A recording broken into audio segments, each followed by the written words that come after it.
He thought he knew his life down to the last detail. A stable job, a cozy home, 2 children with his wife's eyes, and a habit of curling up next to him before bed. But everything began to unravel the moment he spotted a shiny scrap of foil on the bathroom floor. A small detail, nearly invisible, yet it opened the door to an abyss. No shouting, no drama, just a cold suspicion growing like ice in his chest. Every step forward pulled him further from peace and closer to revelations he could no longer ignore. Hidden cameras, secret phones, tests that couldn't be dismissed. When the truth finally came to light, it didn't just destroy his marriage. It shattered the very foundation of his fatherhood. Who were they now? The children he had raised with love. Who was she? The woman he had once called family. And how do you rebuild something that may have been built on lies from the very start? The answers are here. Shocking, painful, but undeniably real. Hello, my friend. I'm so glad you stopped by my channel. If it's your first time here, don't forget to subscribe and like this video, as every like truly inspires me. Please tell me which city and country you watched this video from. Now, let's get started. I always pictured life-changing moments as loud, dramatic, and impossible to miss. Something out of a movie, full of shouting or high-stakes chaos. But when everything began to unravel for me, it started in the quietest, most mundane way. A tiny scrap of foil on the bathroom floor. It shimmered faintly in the early sunlight slicing through the blinds, just enough to catch my eye as I stepped in. The overhead light was still off, and the beam of sun highlighted the foil like a spotlight on a stage. I froze for a second, careful not to step on anything sharp. Vivian hadn't mentioned losing anything, though it wouldn't be the first time something random ended up out of place. I bent down to get a closer look. It was a small, circular foil disc, no bigger than the nail on my pinky. There was something familiar about it, the kind of familiarity that gnaws at the edge of memory. It resembled the foil left behind after pressing a pill through a blister pack. One side was blank. The other was stamped with a simple number. 2. That gave me pause. It was Wednesday. A foil marked 2 likely came from Tuesday's dose. I wasn't taking any medication regularly. At 35, I was healthy, maybe took the occasional ibuprofen, but nothing daily. As far as I knew, Vivian wasn't on any daily meds either. We'd both had our annual checkups recently, both declared fit. So what was a piece of a Tuesday pill pack doing on our bathroom floor? I tried to dismiss it. Maybe it came from a supplement or something of the kids, like their chewable vitamins. But something about it didn't sit right. That quiet, creeping discomfort in my gut wouldn't leave. Years ago, the only consistent medication in the house had been Vivian's birth control, until we decided we were done having kids, and I got a vasectomy. She'd stayed on the pill for years, but after my procedure, there hadn't been a reason for her to continue. Or so I thought. Now I was holding something that suggested she hadn't stopped. The realization hit like cold water. If she was still taking the pill, that left 2 unsettling possibilities. Either she didn't believe my vasectomy worked, or she had a different reason altogether for avoiding pregnancy. Ordinarily, I might have just asked her, but something told me not to. Maybe it was the years I'd spent as an engineer, trained to test and verify before drawing conclusions. I needed more than a hunch. So I carefully placed the foil back where I found it, reset the room like nothing had happened, and drove to work with my mind racing. That day, I ignored the mountain of paperwork waiting on my desk. Instead, I opened my laptop and began researching private DNA tests and covert surveillance equipment. I hated that my thoughts had shifted so quickly toward mistrust, but I couldn't pretend this wasn't happening. If there was even a remote possibility Vivian had been unfaithful, if there was even a sliver of doubt about Jasper and Scarlett being mine. Jasper was 5, Scarlett 3. I had never questioned that they were my children. But if Vivian had kept something as significant as continuing the pill a secret, what else could she be hiding? I ordered a variety of gear, discreet voice recorders, miniature hidden cameras, phone cloning tools, and at-home DNA kits. The whole process made me feel physically sick, like I was betraying my own sense of morality. But I needed answers, and I wasn't about to confront her without proof. Waiting for the packages to arrive felt like the longest stretch of my life. In the meantime, I watched Vivian more closely. Her patterns, her behavior, her tone. But nothing seemed out of the ordinary. She moved through her days the same way she always had. No sudden changes to her schedule, no suspicious absences. We were still intimate, maybe once or twice a week, usually early mornings before the kids woke up. She hadn't changed her perfume. She didn't come home smelling like someone else. She wasn't acting distant or overly affectionate. If she was hiding something, she was doing it flawlessly. On Friday, I got the call. The equipment had arrived. I had it all delivered to my office to avoid raising any flags. That afternoon, I told Vivian I had a light workload and left early. When I got home, the au pair was busy feeding the kids, which gave me the chance I needed to install the surveillance gear. I placed the cameras in high-traffic areas, the bathroom, bedroom, and living room. If there was something to catch, I wanted the best odds of capturing it. The bathroom camera was critical. If she really was taking a daily pill, that's where I'd see it. That night, after we tucked the kids into bed, I carefully swabbed their cheeks for the DNA tests. I did mine too. To them, it was just a silly little game with Daddy and some cotton swabs. I sealed the samples, labeled them, and sent them off. According to the lab, I'd have the results 2 days after they received everything. That night unfolded like any other. Vivian returned home on time. We talked about our days, shared a few laughs, debated what show to watch. I smiled when I needed to, acted normal, but inside, I felt completely disconnected, like I was watching someone else live my life. While she showered, I slipped out to her car and placed a voice recorder under the driver's seat. I also cloned her phone during a window of access, copying her texts, call logs, and emails. I scrolled through them, half expecting something incriminating to leap off the screen. But there was nothing. No flirty messages, no unfamiliar numbers, no strange late-night activity. Either she was innocent or she was being incredibly careful. The weekend passed without incident. We followed our usual routine, running errands, taking the kids to the park, doing household chores. We once had intimacy, perhaps more out of habit than desire. I kept up appearances, but deep down I was barely holding back. Monday morning, I told her I'd be working from home. As soon as she left, I collected the memory cards from the cameras and uploaded the footage to my laptop. And there it was, undeniable, caught on camera every single morning. Vivian, taking a small white pill. The truth hit like a gut punch. She had resumed taking birth control. I barely had time to process it before forcing myself to press on. The next clue was hidden in the footage from the bedroom camera. Saturday night, while I was in the kitchen prepping dinner, she emerged from the shower, walked straight into the bedroom, and typed something into a phone I didn't recognize. It wasn't the device I had synced. She had another phone, one I'd never known about. I stared at the screen as she gently tucked it inside the air conditioning vent. Suddenly, the pieces clicked together. Her main phone had been spotless because it wasn't her actual phone. Naturally, she'd keep a second phone hidden from me. I had to know what was on it. That same night, once she was asleep, I quietly accessed the vent from Scarlett's room, but it wasn't there.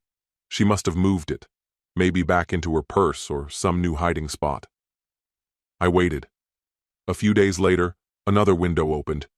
Vivian was in the shower, the sound of water loud enough to cover my movements. I quietly opened the vent again. This time, the phone was inside. I snatched it, hurried to my office, and began cloning the data to a spare device. My hands wouldn't stop shaking. The adrenaline made every breath shallow and tight. Just as I wrapped up, the water stopped running. I had seconds. I slipped back into Scarlett's room. settled in beside her like I'd been sitting there all along.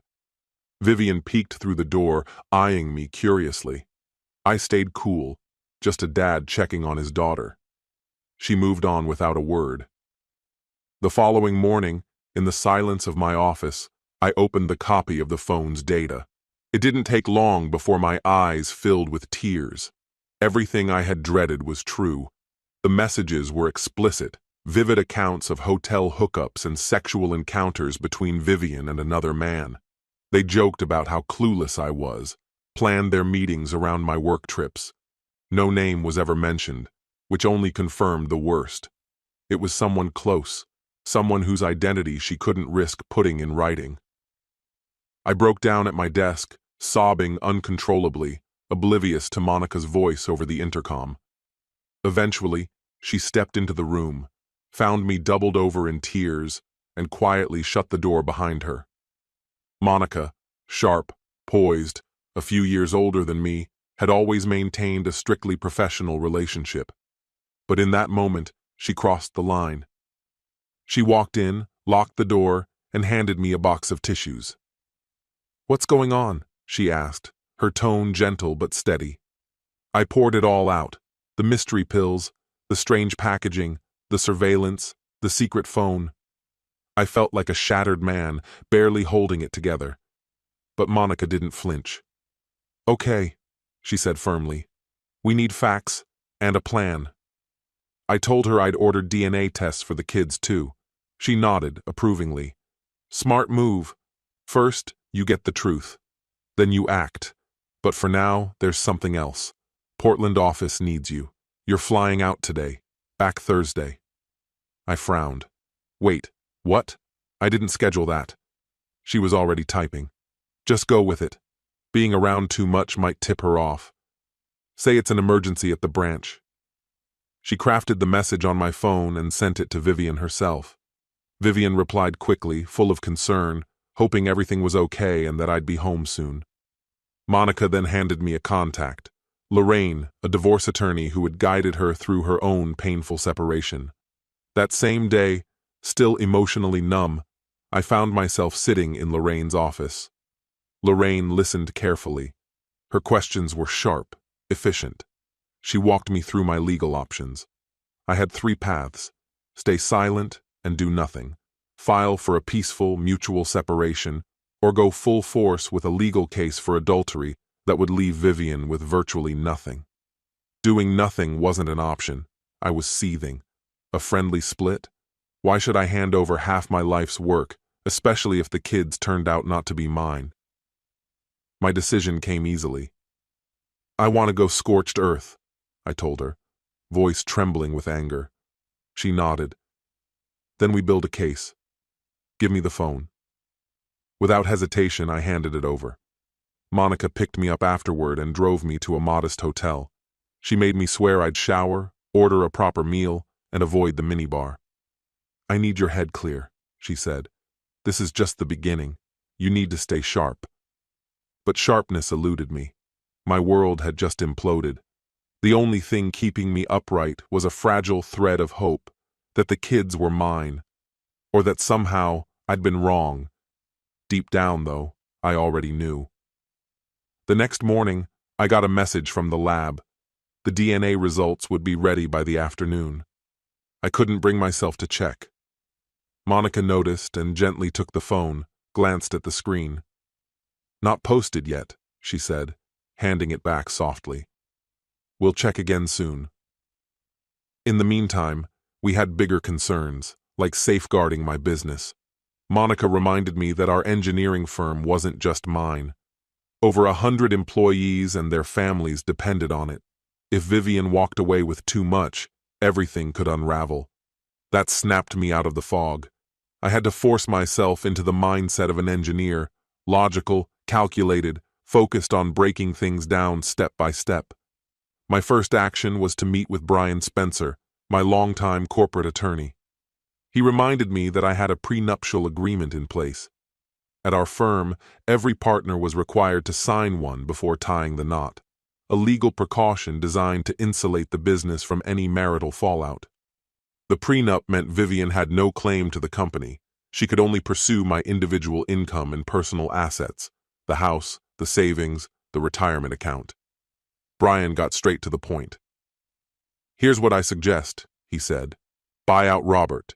He's been dropping hints he's ready to walk away. Sink every available dollar into the company, even if you have to take on debt. That'll put your money behind a legal barrier." It was a bold maneuver, but letting her take half wasn't on the table. I called Robert. His question was immediate. "Why now?" I didn't hold back.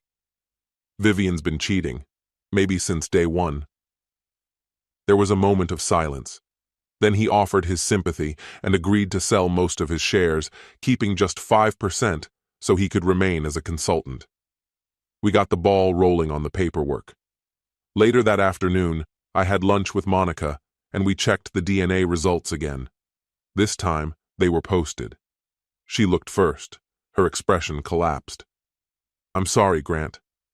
My fingers were unsteady as I took her phone. The verdict was undeniable. Both children shared the same biological father, and it wasn't me. The boy and girl I had cherished, celebrated, and raised weren't mine. The weight of that truth hit me like a freight train. Monica's voice cut through the mental chaos. "You need to stay focused. She'll come for everything if you don't." She helped me out of the restaurant and into Lorraine's office. Lorraine had news waiting. "The investigator has a preliminary report," she said. "Vivian had a man over at your house last night. He had a key, let himself in. We couldn't see inside, but he was definitely expected." Nausea twisted in my gut. Later, I reviewed the security footage from the living room camera. There he was, walking in like he belonged, and being welcomed by our son. Correction, her son. The boy ran up to him and shouted, "Daddy Brandon!" Tears came hard and fast, and in that instant, the whole story clicked into place. The man was Brandon Whitmore, Vivian's boss. Their relationship hadn't been a recent betrayal. It had likely lasted the entire span of our marriage. Lorraine ran a background check. Brandon was a senior executive at her company, and the firm had a strict no fraternization policy. "We can sue," Lorraine said, "for negligence and failure to enforce their conduct rules. And we go after Brandon for alienation of affection, and Vivian for paternity fraud." She launched into an aggressive legal strategy. She was fully in, no hesitation. I'd chosen to go scorched earth, and she was ready to go with me. Back at the hotel, I sat in a numb silence. That evening, Monica showed up at the door. "You shouldn't be alone," she said. "Pack a bag. You're staying at my place." I didn't argue. I didn't have the energy. Her house was a calm, open space. She gave me a private room. There was no pressure, no questions, just the quiet presence of someone who knew I was barely holding on. The next step was closing the buyout with Robert. Every dollar of personal wealth had to be redirected into the company, restructuring everything to show me as nearly penniless on paper. I liquidated my savings, cashed out my retirement, penalties and all, and started refinancing the house. By the end, my financial footprint would be lean, protected, and legally defensible. Because of the prenup, and because all of this happened before the divorce was filed, it was airtight. Brian handled the contracts. Robert signed. I became the majority shareholder. Almost everything I owned was now shielded under the company's name, and untouchable. Monday morning, Lorraine filed the divorce petition. Grounds: infidelity, deception, and emotional harm. Simultaneously, she filed suit against Brandon's employer for corporate misconduct. Process servers were already dispatched, one to Brandon's office, another to HR, and the last to Vivian directly. I watched the clock. At exactly 10:01 a.m., my phone buzzed. Vivian had officially been served. Moments later, the lawsuits hit. Then my phone rang again, but it wasn't her. It was my mother. "Grant," she said, voice tense. "What is this?" "Hey, Mom. We got your letter. Your father saw it too. Are you really doing this?" "Did you read it?" I asked. "I did," she replied quietly, "but I can't accept it." She's your wife, and those children, they're your children. No, I said. They're not mine. There was a pause. Then, gently, in every way that matters, they are. No, I said again. Not anymore. You were the one who brought them up. From the instant they came into the world, you were their father. Doesn't that count for something? It means everything. But it was all founded on a lie. Her breathing grew heavier over the phone line. So that's it? You're just walking away like none of it mattered? You're abandoning them because of what Vivian did? You really believe they won't be crushed when you suddenly decide you're no longer their dad? What do you even mean by that? I shouted. I can't lose my grandchildren over this. You won't, she replied calmly. Then don't let it come to that, I told her. That's not my choice to make. I have to go. Grant. I ended the call. The phone lit up again almost immediately. It was Vivian. Grant, we need to talk, she said, her voice trembling. I'm coming back to the house. I said nothing, just hung up. That word, house, it still hit hard. She called it home. Technically, it still was. We'd built that life together. Monica gave me a quick, tight hug on her way out, leaving me to face Vivian alone.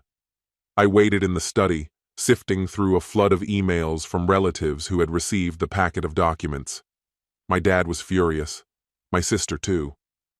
Around 20 minutes later, Vivian barged in, slamming the door shut behind her. She looked wrecked, hair unbrushed, panic in her eyes. Grant, please, she started. I'm not interested, I cut her off. But I said no. You won't even hear. No. My voice was flat. You deceived me for nearly 10 years. Those kids, neither one shares a drop of my blood. And on top of it all, you convinced me to get a vasectomy while secretly staying on birth control, just so you could keep sleeping with dear old Daddy Brandon. Her face went pale, shocked. So no, Vivian, I said, voice hard. I don't want to hear a damn word. You got served. My lawyer's details are in the envelope.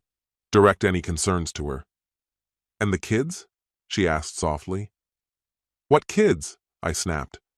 I don't have any children. And thanks to you, I probably never will.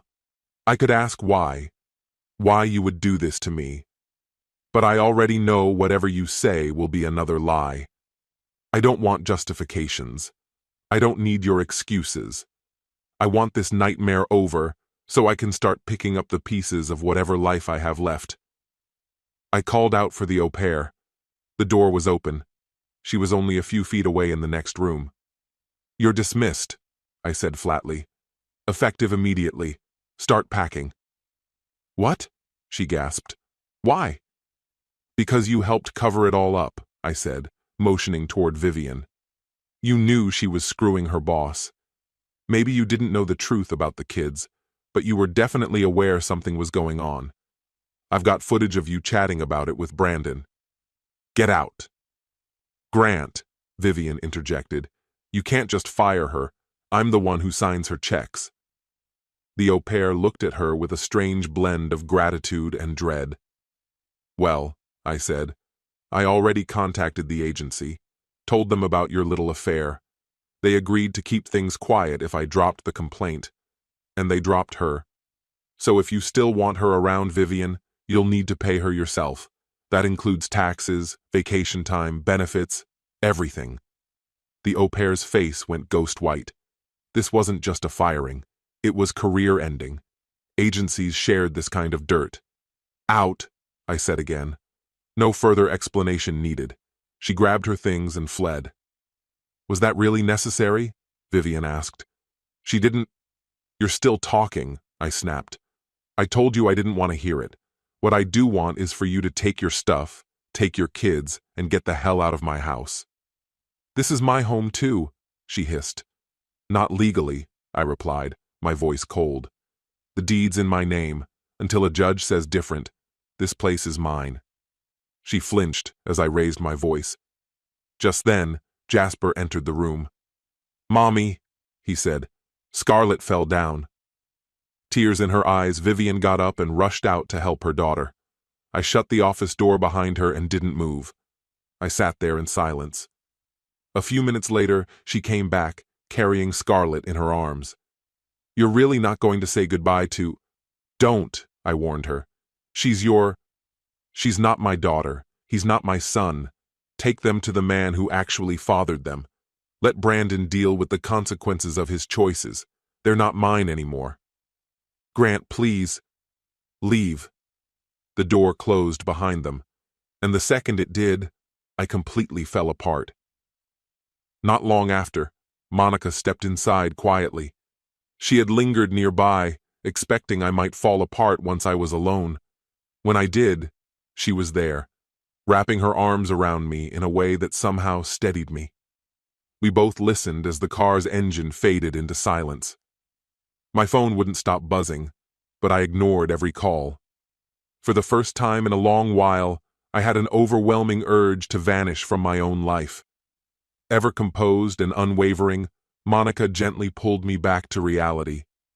There was still work to do, HR reports to finish, financial matters to lock down, and the beginnings of legal action to set in motion.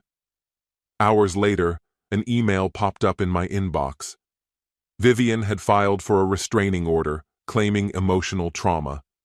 It barred me from entering my own home until a judge could weigh in. It was a strategic maneuver, no doubt crafted by her lawyer to paint her as the injured party. But Lorraine acted swiftly, presenting the court with the surveillance footage I had installed, the evidence I had gathered, and the violations I had exposed. The judge dismissed the order soon after. Vivian went to stay with her parents. Brandon, on the other hand, was fired.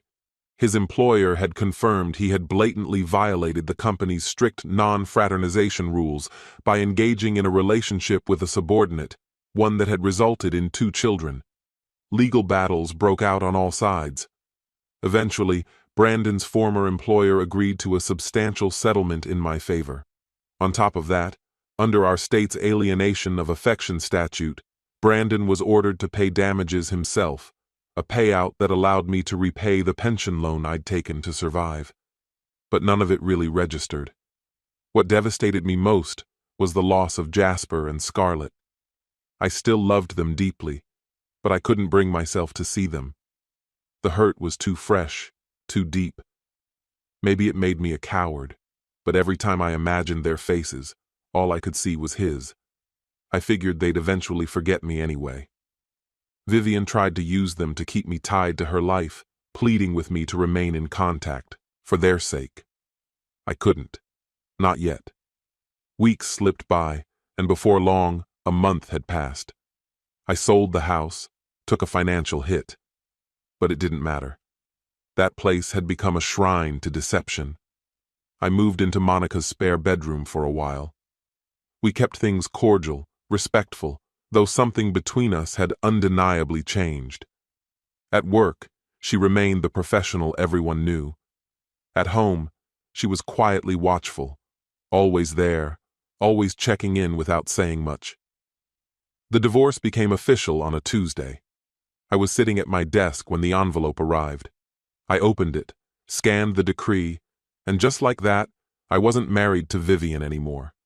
A wave of emotion rolled over me, part grief, part relief. My phone rang. I picked up. Monica's voice came through, calm and measured. "Brandon Whitmore is dead. His wife caught him with Vivian again. She shot him." I sat frozen. The bitter irony hit me like a slap.